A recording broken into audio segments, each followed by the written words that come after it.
Hola, ¿qué tal? ¿Cómo está? Me da gusto estar con ustedes, poder compartir una enseñanza más de las Escrituras, dirigida especialmente a los varones, que nos permita reflexionar, que nos permita, pues, escudriñar nuestra vida, si verdaderamente estamos viviendo como varones de una vida productiva, o varones que en lugar de tener una vida productiva, es una vida que lo único que produce es maldad, lo único que produce es dolor, lo único que produce hacia los demás es tristeza.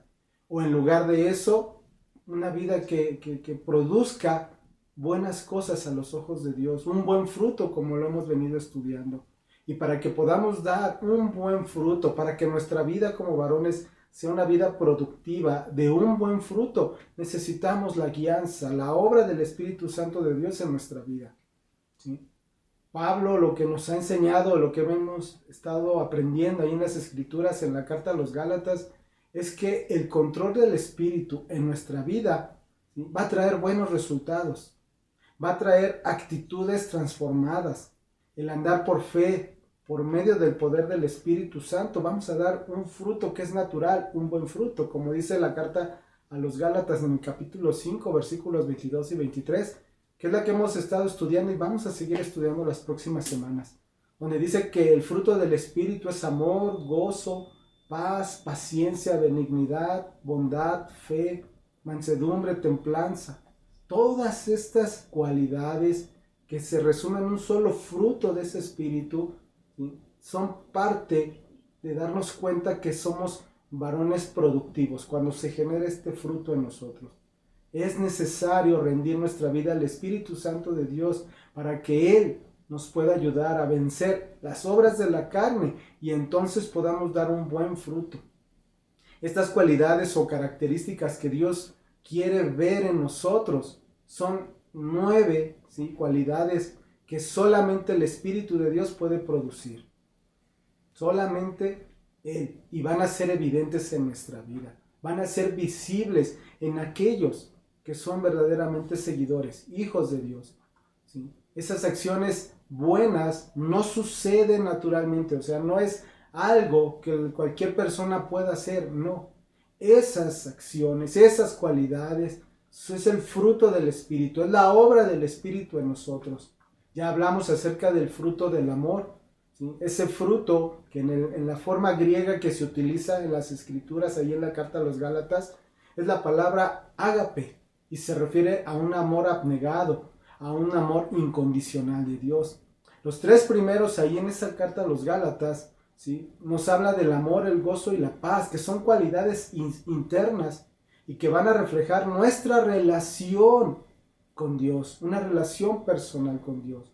El segundo fruto que vamos a ver el día de hoy, o la segunda cualidad del fruto, es el gozo. Ahora, cuando hablamos del gozo en la vida de los seres humanos sin Dios, lo podemos interpretar o quiere decir que es simplemente una emoción intensa y placentera, pero que es causada por algo que le gusta mucho a la persona. Se siente feliz, se siente emocionado, se siente lleno de placer. ¿Sí? Así como lo vimos en la enseñanza anterior, cuando la gente ve el amor como un sentimiento, ¿sí?, es un sentimiento que expresa, ¿no?, de alegría, de placer, pero solamente si lo encuentran, ¿no?, en otras personas que les den ese amor. El gozo es algo parecido, porque la persona va a tener esa profunda alegría, va a tener ese placer, pero solamente si se encuentra en una situación fácil, sin presiones, sin dificultades, como dice el mundo, cuando la vida te sonríe. Esta palabra, en especial gozo, la palabra gozo, es utilizada en un lenguaje literario y se puede llegar a utilizar otro tipo de palabras con un significado similar para que lo podamos entender, ¿no? La felicidad, la alegría, el gusto, la satisfacción. El mundo sin Dios puede llegar a vivir ese gozo, esa alegría, pero repito, solamente basado en circunstancias fáciles, que no les afecten, donde se sienta bien. Por ejemplo, si te fue bien en el trabajo, te sientes alegre, estás contento. Si te aumentaron el sueldo, si te promovieron, si te compraste tu casa, si ya estrenaste coche, ¿no? Si te ganaste un premio, rebosas, ¿no? De gusto, de gozo. Pero ¿qué pasa cuando las circunstancias son contrarias? ¿Qué pasa cuando las circunstancias son adversas? Adversa a lo que te hace sentir bien. Se acabó el gozo. Entonces cambia ese gozo por el enojo, por la frustración. El gozo que nos expresa las escrituras aquí en la carta a los Gálatas no se refiere a una alegría, a una risa, a una sonrisa, no. Este gozo que nos maneja las escrituras, la palabra de Dios, cuando eres guiado y dirigido por el Espíritu Santo, es un gozo que no depende por las circunstancias externas. Más bien se manifiesta cuando la situación en la que estás viviendo, la que estás pasando es adversa. En ese momento se va a manifestar ese gozo. Por esta razón, el mundo o las personas que no conocen a Dios, que no conocen a Cristo y ven al creyente gozándose en esas circunstancias difíciles, dicen, este está loco. Pero es que en la vida de los creyentes, el caminar con Cristo, ¿sí? El gozo tiene que ver con una cualidad, tiene que ver con una actitud de deleite, de felicidad, y que está fundamentado ese gozo no en las circunstancias, sino en la obra de Dios por medio de Jesucristo en esa cruz. Ahí está basado el gozo del creyente. Ahí está basado el gozo de aquellos que se dejan guiar por el Espíritu Santo de Dios. Ese gozo es experimentado de forma natural en muchas circunstancias de la vida o hasta en las mismas relaciones humanas, porque cuando hay algún problema, algún pleito con alguna persona, se deja de expresar ese gozo y lo que sale es enojo también. Entonces, el gozo de las Escrituras, el gozo que nos dice aquí en la palabra de Dios, se experimenta más allá de las circunstancias o de las relaciones humanas. Es especialmente importante en la vida del pueblo de Dios que experimenta ese gozo en respuesta a lo que Dios ha hecho en su vida. Dice el Salmo 16, versículo 11, me mostrarás la senda de la vida, en tu presencia hay plenitud de gozo, delicias a tu diestra para siempre. La palabra gozo entonces en el griego quiere decir un regocijo que brota de lo profundo de nuestro ser, que reconoce la soberanía de Dios que controla todo lo que nos acontece. Entonces hablar del gozo es hablar de un contentamiento, de una satisfacción con Dios y con su trato en nuestra vida. Nuestro Señor Jesucristo lo exhibió. Él sabía que tenía que ir a esa cruz por causa del pecado de los seres humanos. ¿Y saben cómo lo expresó? Lo dice en el Evangelio de Juan en el capítulo 4, versículo 34. Jesús les dijo, mi comida es que haga la voluntad del que me envió y que acabe su obra. Él sabía perfectamente lo que tenía que pasar, la obra que él había venido a hacer a esta tierra, y él en todo momento estuvo dispuesto a obedecer al Padre. Nos está mostrando que aún en medio de las circunstancias que venían y que estaba pasando en su vida, él era obediente y se gozaba. Cuando una persona vive en ese amor que ya estudiamos en la enseñanza anterior, va a experimentar también ese gozo y a la vez también la paz que viene solamente de Dios. Y entonces no se va a sentir frustrado por las circunstancias que esté sucediendo a su alrededor.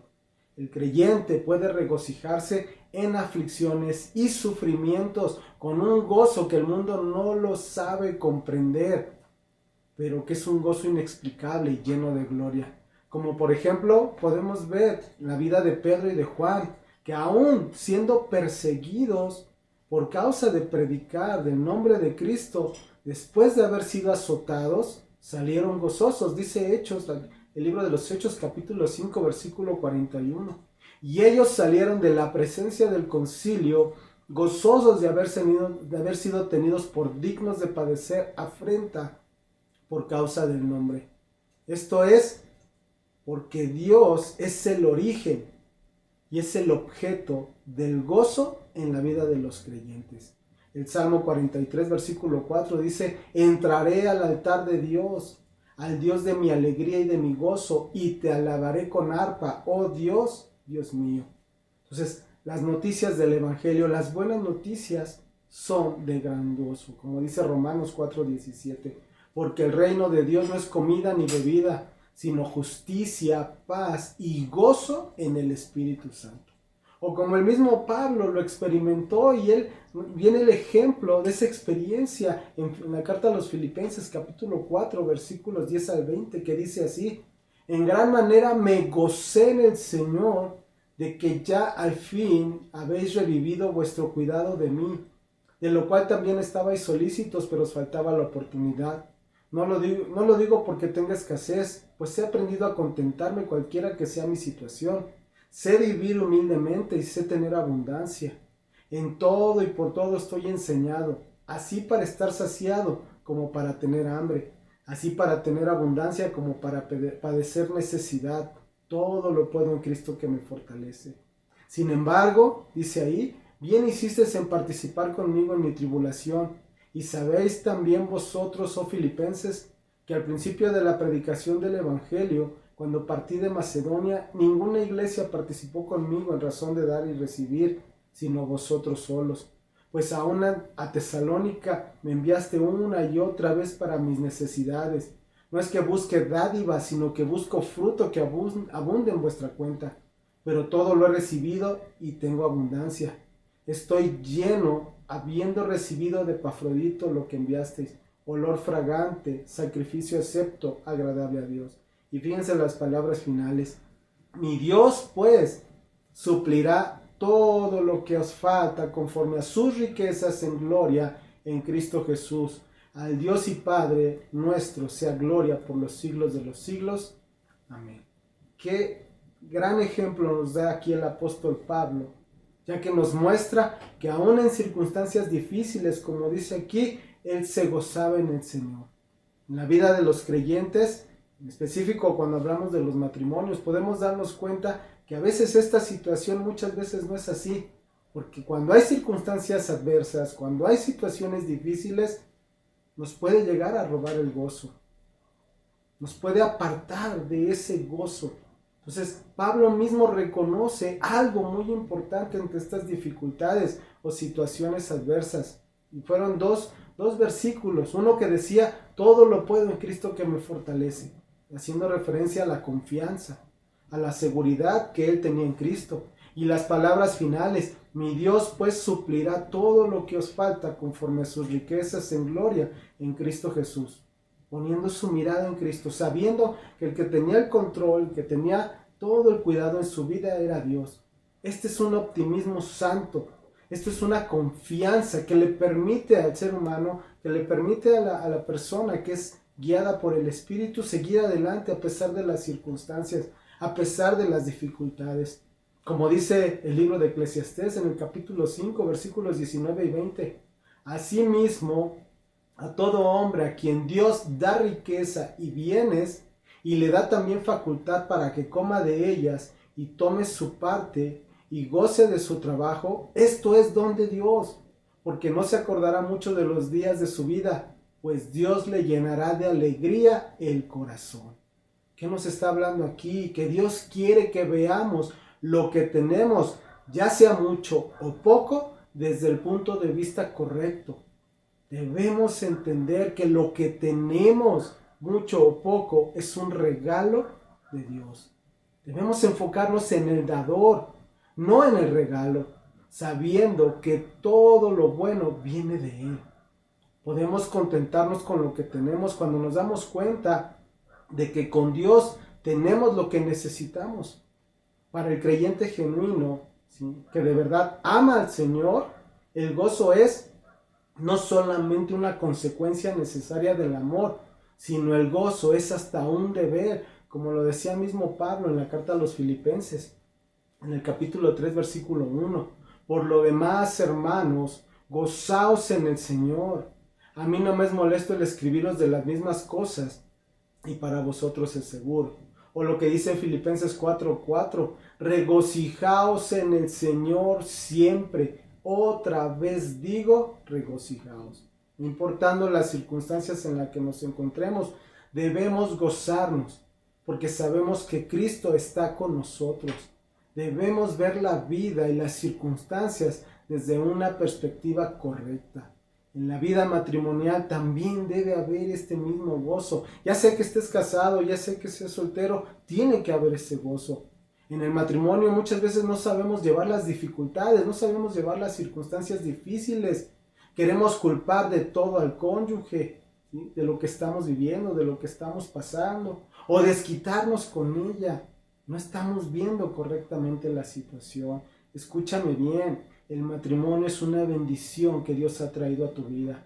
Tu esposa es una bendición, ya que con ella, ¿sí?, vas a poder enfrentar esas circunstancias difíciles. No las vas a enfrentar solo, sino tu esposa, tu ayuda idónea contigo, que te puede ayudar, aconsejar, orar por ti o contigo, escucharte, aun cuando estés en una situación de desesperación.